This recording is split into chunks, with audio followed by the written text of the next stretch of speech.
വിജയ്, വിദ്യാഭ്യാസ മേഖലയിൽ വരുത്തുന്ന മാറ്റങ്ങൾ അത് നല്ലതാണെങ്കിൽ നമ്മൾ ഉൾക്കൊള്ളുക തന്നെ ചെയ്യണം അല്ലേ?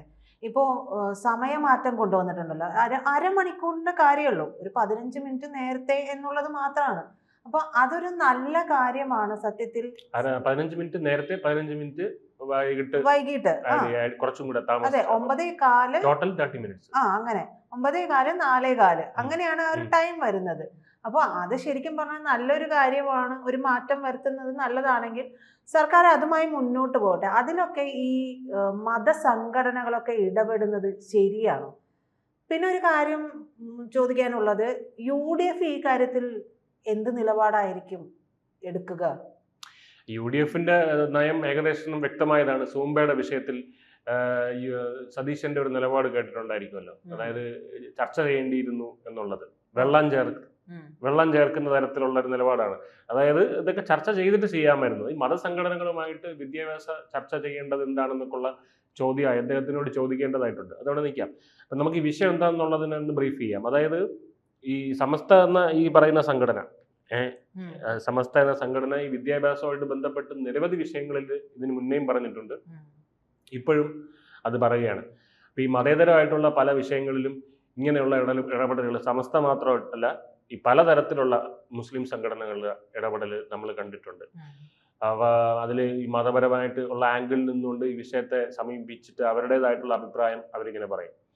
അപ്പോൾ ഈ ഇതിൽ മുസ്ലിം ജനവിഭാഗങ്ങളുടെ ഇടയിൽ കാര്യമായിട്ടുള്ള ഒരു സ്വാധീന ശക്തിയുള്ള ഒരു സംഘടനയാണ് സമസ്ത എന്ന് പറയുന്നത്. പലതും ഉണ്ടെങ്കിലും അതിൽ സമസ്തയ്ക്ക് അങ്ങനെ ഒരു പ്രത്യേകതയുണ്ട്. അപ്പോൾ പലപ്പോഴും മുസ്ലിം ലീഗിന്റെ തീരുമാനങ്ങൾ, ഇവരുടെ തീരുമാനങ്ങൾ മുസ്ലിം ലീഗിന്റെ തീരുമാനങ്ങളായിട്ട് മാറുന്നതും നമ്മൾ കണ്ടിട്ടുണ്ട്. അപ്പം അതുകൊണ്ട് തന്നെ ഒരു ഘട്ടം വരെ LDFും മിക്കപ്പോഴും UDFും സമസ്ത എടുക്കുന്ന തീരുമാനങ്ങൾക്കൊപ്പം തന്നെ നിന്നിട്ടുമുണ്ട്. പക്ഷേ എതിർക്കപ്പെടേണ്ട തരത്തിലുള്ള ചില തീരുമാനങ്ങൾ സമസ്ത എടുക്കുമ്പോൾ അവരിൽ നിന്ന് അകലം പാലിക്കുന്നത് ഈ പാർട്ടികൾ, രാഷ്ട്രീയ പാർട്ടികൾ അവരിൽ നിന്ന് അകലം പാലിക്കുന്നത് നമ്മൾ കണ്ടിട്ടുണ്ട്. അപ്പം അങ്ങനെ ഒരു സാഹചര്യമാണ് ഇപ്പോൾ നിലവിൽ കാണുന്നത്. അതായത് വിദ്യാഭ്യാസ രംഗവുമായിട്ട് ബന്ധപ്പെട്ട് സമസ്തയുടെ ഭാഗത്ത് നിന്ന് വന്നിരിക്കുന്ന ഒരു അഭിപ്രായമാണ്. അതായത് പൊതു വിദ്യാഭ്യാസ മന്ത്രി തന്നെ കോടതിയുടെ തീരുമാനത്തിന്റെ അടിസ്ഥാനത്തിലാണ് ഇപ്പോൾ ഇത് കൊണ്ടുവന്നിരിക്കുന്നത്, ഈ സമയമാറ്റ ക്രമം അത് കൊണ്ടുവന്നിരിക്കുന്നത്. അപ്പൊ ഇത് ഒരു അനുസൃതമായിട്ടാണ് ഇത് കൊണ്ടുവന്നിരിക്കുന്നത്. അതായത് സ്കൂളുകളിലെ വിദ്യാഭ്യാസത്തിനുള്ള സമയം സ്കൂളുകളിൽ അല്പം കൂടി വർദ്ധിപ്പിക്കണമെന്നുള്ള ഒരു പഠനത്തിന്റെ അടിസ്ഥാനത്തിലാണ്. അപ്പൊ അത് കോടതിയിൽ അത് പോയി, അങ്ങനെയാണ് ആ കേസ് കോടതിയിലെ ഒരു ഉത്തരവ് അങ്ങനെ വന്നിരിക്കുന്നത്. അപ്പൊ അത് സർക്കാരിന് അത് പാലിക്കുക എന്നുള്ളത് സർക്കാരിന്റെ ഒരു ഉത്തരവാദിത്തം കൂടിയാണ്.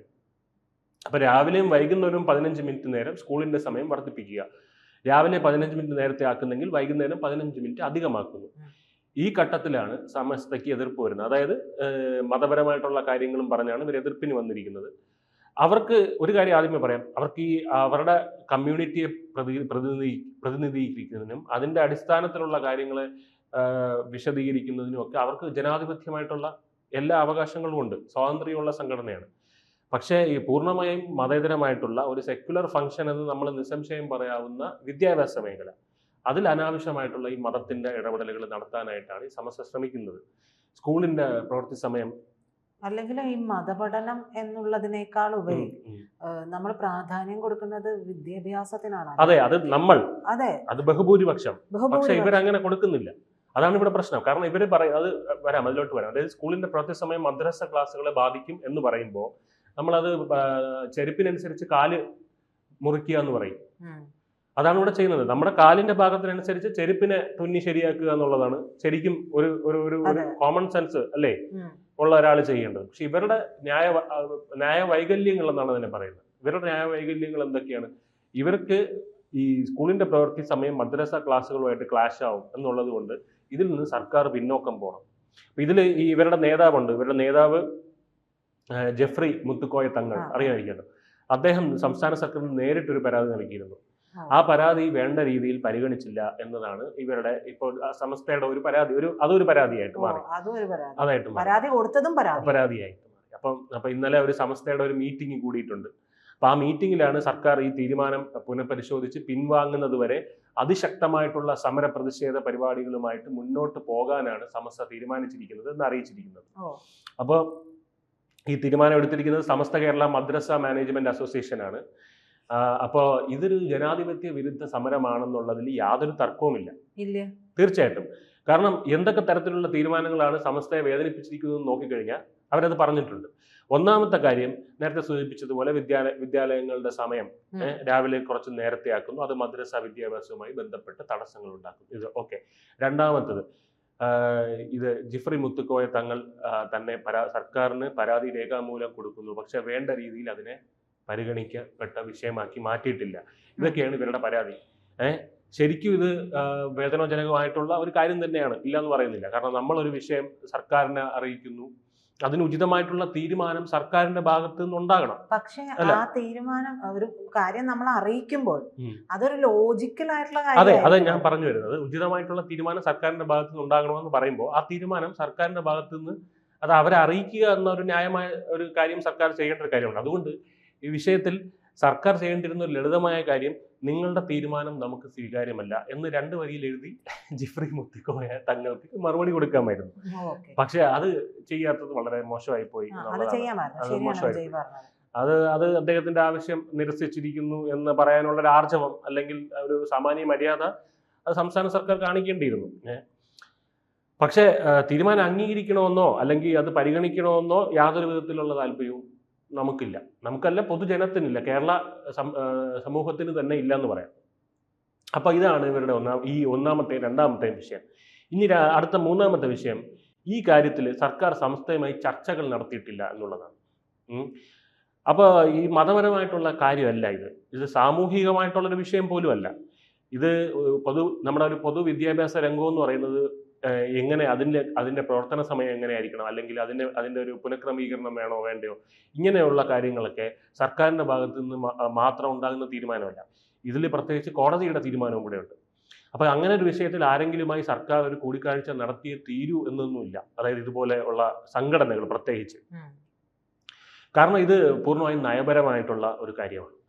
പൂർണ്ണമായിട്ടും സെക്യുലറായി പ്രവർത്തിക്കുന്ന ഒരു ഫംഗ്ഷനെ സംബന്ധിച്ച കാര്യമാണ്. അതിൽ മതത്തിൻ്റെ ഇടപെടൽ വരാൻ പാടില്ല.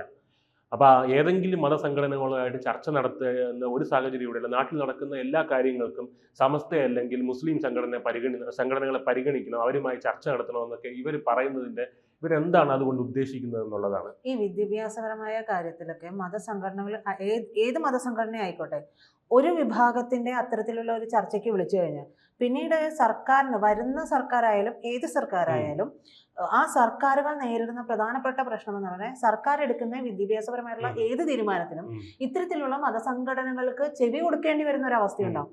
ആദ്യമേ ഇതൊരു ഈ പറയുന്ന രീതിയിലുള്ള മാറ്റങ്ങൾ അത് വിദ്യാഭ്യാസപരമായിട്ടുള്ളതാണ്, അതിൽ മറ്റു മതം കലർത്തേണ്ടതില്ല, അതിനനുസരിച്ച് നിങ്ങൾ മാറുക എന്നുള്ളൊരു നിലപാട് സർക്കാർ വെച്ച് കഴിഞ്ഞാൽ എല്ലാവർക്കും ചെവി കൊടുക്കണ്ട. പക്ഷെ ഇപ്പൊ ഈ പറയുന്ന സമസ്തയ്ക്ക് ചെവി കൊടുത്തു, നാളെ ഒരു മാറ്റം വരുമ്പോൾ മറ്റുള്ളവരും വരും, ഞങ്ങളുടെയും കൂടെ കേൾക്കണം. അതെ, അതിപ്പം കുറെ അധികം പ്രതിഷേധം ഈ സൂംബയുടെ വിഷയത്തിൽ അവർ പറഞ്ഞത്, ഈ മുസ്ലിം സംഘടനകളാണ് പ്രതിഷേധം അറിയിച്ചത്. അവർ പറഞ്ഞത് മതപരമായിട്ട് നമുക്ക് ചേർന്നതല്ല ഇത് എന്നാണ് അവരതിൻ്റെ വാദം ഉന്നയിച്ചത്. അപ്പോൾ അങ്ങനെയാണെങ്കിൽ നാളെ ക്രിസ്ത്യൻ മതവിഭാഗവും ഹിന്ദു മതവിഭാഗവും ഒക്കെ ഇറങ്ങുകയാണെന്നുണ്ടെങ്കിൽ നമുക്കിത് മതപരമായിട്ട് പറ്റില്ല. കാരണം എല്ലാ മതത്തിലും ചെയ്യരുതാത്തതായിട്ടുള്ള കാര്യങ്ങളുണ്ടല്ലോ. അപ്പം ഇത് അന്ന് വന്നത് വിസ്ഡം എന്നൊരു സംഘടനയായിരുന്നു, വിസ്ഡം ഇസ്ലാമിക് ഓർഗനൈസേഷൻ. അവർക്ക് ഏറ്റവും ആവശ്യമുള്ളതും ആ വിസ്ഡം എന്നുള്ളതാണെന്നുള്ളതാണ് നമ്മുടെ ഇതിനകത്തുള്ള അഭിപ്രായം. അതാണ് അവർക്ക് ഇല്ലാത്തത്, അവരെ പേരിൽ വെച്ച് കൊണ്ടു നടക്കുന്ന കാര്യം. അപ്പം ഇങ്ങനെയുള്ള കാര്യങ്ങളിലൊന്നും മതസംഘടനകൾ, അത് ഏത് മതത്തിൽപ്പെട്ടതായാലും അവരോട് സംസ്ഥാന സർക്കാർ സംസാരിക്കേണ്ടതില്ല. അത് മുസ്ലിം സംഘടനകൾ എന്നുള്ളത് കൊണ്ട് മാത്രമല്ല, ഒരു മതവിഭാഗത്തിന്റെ. കാരണം നമ്മുടെ തിയോക്രാറ്റിക് ആയിട്ടുള്ള ഒരു സൊസൈറ്റി അല്ല, ജനാധിപത്യം ആണ് ഇവിടെ ഉള്ളത്. അപ്പൊ അതിന്റെ ഒരു സെക്യുലറിസവും സോഷ്യലിസത്തിനോട് നമുക്ക് വിയോജിപ്പുണ്ട്. പക്ഷെ സെക്യുലറിസം എന്നുള്ളതിനോട് പൂർണ്ണമായിട്ടും യോജിച്ച് നിൽക്കുന്ന ഒരു കാര്യം, ഒരു ഇതാണ്. അപ്പൊ അത് മാത്രമല്ല, ഇപ്പം തിരിച്ച് ഒന്നാലോചിച്ച് നോക്കുക, നമ്മളൊരു ഹിന്ദുക്കൾ ഇപ്പം പറയുകയാണ് ഇന്ന ഒരു ദിവസം നമുക്ക് ക്ഷേത്ര ദർശനം നടത്തണം, അല്ലെങ്കിൽ ഇന്ന ദിവസം അങ്ങനെ പറഞ്ഞുകൊണ്ട് നമ്മൾ മുഴുവൻ സ്കൂളിനും അന്ന് അവധി വേണമെന്ന് നമുക്ക് വാശി പിടിക്കാൻ പറ്റുമോ? അല്ലെങ്കിൽ ആ സമയം ഒന്ന് മാറ്റണം, അതിനനുസരിച്ച് നമുക്ക് പറയാൻ പറ്റുമോ? അതാ പറയുന്നത്, ഇവിടെ ആരുടെയും ചെരുപ്പിനനുസരിച്ചിട്ടല്ല കാല് തുന്നേണ്ടത്, കാലിനെ മുറിച്ച് മാറ്റേണ്ടത്. കാലിനനുസരിച്ചിട്ട് അവരവരുടെ ചെരുപ്പുകൾ തുന്നുക എന്നുള്ളതാണ് ഇതിനകത്ത് ചെയ്യേണ്ട ഏറ്റവും വലിയ കാര്യം, ഏറ്റവും എന്താ പറയുക, ഉചിതമായ കാര്യം. അപ്പൊ ഇതിന്റെ ഒരു സൊല്യൂഷൻ എന്താണെന്ന് പറഞ്ഞാൽ, ഇവർക്ക് ഈ മുസ്ലിം വിഭാഗത്തിൽപ്പെട്ടവർക്ക് ആണ് അതിനുള്ള തീരുമാനം, ഈ സംഘടനകളാണ് തീരുമാനം എടുക്കേണ്ടത്. മദ്രസ സമയം പുനഃക്രമീകരിക്കുക എന്നുള്ളതാണ് ഇതിനകത്ത് ചെയ്യേണ്ടത്. അതിന് ഇവർക്ക് വേണമെങ്കിൽ ഓൺലൈൻ ഓൺലൈൻ മതപഠനം തുടരാം. അതെ. അപ്പോൾ ഈ കുറച്ചും കൂടെ, അതായത് വിദ്യാർത്ഥികൾക്ക് പുറത്തു പോയി ഒരു മതസ്ഥാപനത്തിൽ പോയിരുന്ന് പഠിക്കുന്നതിനേക്കാളും ഒരു വീട്ടിന്റെ സൗകര്യത്തിൽ തന്നെ ഇരുന്ന് പഠിക്കാം. അപ്പൊ കുട്ടികൾ എന്താണ് പഠിക്കുന്നത് എന്നുള്ളത് മാതാപിതാക്കൾക്കും അത് കാണാം. ക്ലാസ്സുകൾ റെക്കോർഡായിരിക്കും. ഇപ്പൊ ചില ആക്ഷേപങ്ങളുണ്ടല്ലോ ഈ മദ്രസ ക്ലാസ്സുകളിൽ തീവ്രവാദവും മറ്റും പഠിപ്പിക്കുന്നത്. അപ്പൊ ക്ലാസ്സുകൾ റെക്കോർഡ് ആവുന്നത് കൊണ്ട് അവിടെയും അത് ഒരു നിയന്ത്രണം ഉണ്ടാവുമെന്ന് നമുക്ക് വിശ്വസിക്കാം. അപ്പം മദ്രസ വിദ്യാഭ്യാസം മാൻഡേറ്ററി ആണെന്ന് ഇവരിപ്പോൾ കരുതുന്നുണ്ടെങ്കിൽ അവരുടെ മാത്രം ആവശ്യമാണ് അല്ലേ ആ മാൻഡേറ്ററി എന്നുള്ളത്.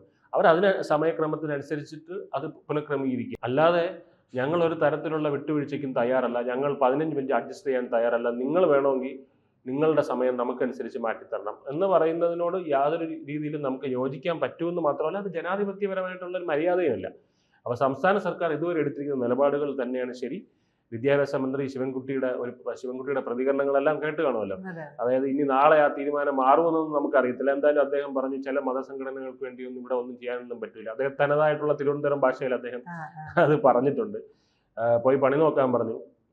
ഇത് ഇങ്ങനത്തെ ഉള്ള ഇത് അവരുടെ സ്വരത്തിൽ ഒരു ഭീഷണിയുണ്ട്. അതൊക്കെ കൊണ്ടാണ് ഞാൻ മറുപടി പോലും കൊടുക്കാത്തത് എന്നും കൂടെ പറയുന്നുണ്ട്. അപ്പൊ ഈ CPM-ന്റെ ഒരു നയം ഇപ്പോ ഈ പ്രീണനം എന്നുള്ള തൽക്കാലത്തേക്ക് ഒഴിവാക്കി വെച്ചിരിക്കുന്നത്. കഴിഞ്ഞ നിലമ്പൂർ ഇലക്ഷനിൽ നമ്മൾ കണ്ടിട്ടുണ്ട്.